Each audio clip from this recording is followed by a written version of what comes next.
નમસ્કાર મિત્રો, સ્વાગત છે બધા મિત્રોનો અમારી યુટ્યુબ ચેનલમાં। તો મિત્રો, તારીખ 16/4/2026ના સોના ચાંદીના ભાવ કેવા રહ્યા તે જોઈએ તે પહેલા જે પણ મિત્રો નવા છે તે ચેનલને સબસ્ક્રાઇબ કરી લેજો અને ફેસબુક પેજના માધ્યમથી માહિતી જોઈ રહ્યા છે તો ફેસબુક પેજને ફોલો કરી લેજો। સૌપ્રથમ આજે ચાંદીના ભાવ જોઈએ તો મિત્રો, ખાસ કરીને ચાંદીની બજાર 1 ગ્રામનો ભાવ આજે 270 રૂપિયા, 8 ગ્રામ ચાંદીનો ભાવ 2160 રૂપિયા, 10 ગ્રામ ચાંદી 27 રૂપિયા, 100 ગ્રામ ચાંદી આજે 27,000 રૂપિયા અને આજનો 1 કિલો ચાંદીનો ભાવ 2,70,000 રૂપિયા સુધી રહ્યો હતો। તો મિત્રો, ચાંદીની બજારમાં ફરી એકવાર માહોલ છે તે વધારે તરફી જોવા મળ્યો હતો અને પ્રતિ 1 કિલોએ આજે 15,000 રૂપિયાનો મોટો ઉછાળો જોવા મળ્યો હતો।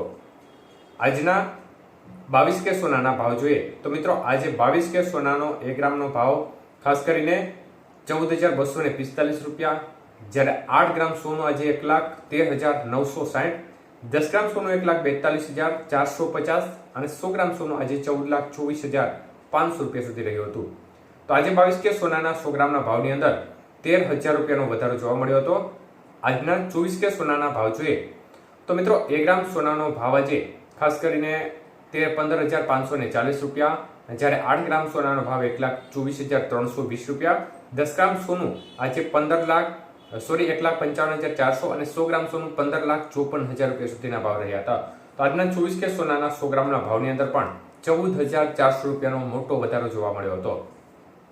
વાત કરીએ આજના 18 કે સોનાના ભાવ વિશે તો 1 ગ્રામ સોનાનો ભાવ આજે 11,656 રૂપિયા, જ્યારે 8 ગ્રામ સોનાનો ભાવ 93,248 રૂપિયા, 10 ગ્રામ સોનું 1,16,560 રૂપિયા અને 100 ગ્રામ સોનું આજે 11,65,600 રૂપિયા સુધી રહ્યું હતું।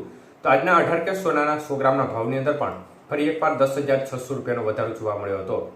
તો મિત્રો, સ્થિતિ જોવા જઈએ તો આજે માહોલ છે તે વધારા તરફી જોવા મળી રહ્યો છે। મુખ્ય કારણ કે ફરી એકવાર માર્કેટમાં અનિશ્ચિતતાઓનો માહોલ પેદા થયો છે, કારણ કે અમેરિકા અને ઈરાન વચ્ચે જે યુદ્ધની પરિસ્થિતિ ચાલતી હતી તે તો બરોબર હતી, પરંતુ તેની વચ્ચે હવે ચીનની એન્ટ્રી છે તે પણ આંચકાજનક બજારને લાગી રહી છે અને આ પરિણામથી જે રોકાણકારો છે તેમને ફરી એકવાર આશા દેખાઈ રહી છે કે આગામી સમયમાં હજી થોડો સુધારો બજારમાં આવશે, જેના પરિણામે ખરીદારીમાં વધારો થતા બજારને એક સપોર્ટ લેવલ મળ્યું અને આના પરિણામ સ્વરૂપે બજાર છે તેમાં ફરી એકવાર વધારે તરફી વલણ જોવા મળી રહ્યું છે।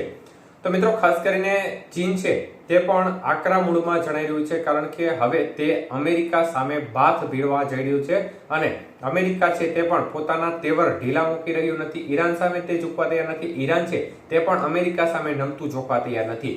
એટલે યુદ્ધની પરિસ્થિતિ બંધ થવાની શક્યતાઓ દેખાઈ રહી નથી, પરંતુ આ વચ્ચે સામાન્ય જનતાની હાલત ખરાબ થવાની છે તે વાત ચોક્કસ છે, કારણ કે ચૂંટણી છે તે પત્યા બાદ સામાન્ય જનતાના ખરાબ દિવસો આવવાની શરૂઆત એ માટે થશે, કારણ કે અનેક ચીજ વસ્તુઓ છે તેમાં મોંઘવારીનો ડબલ માર સામાન્ય જનતાને સહન કરવાનો વારો આવશે।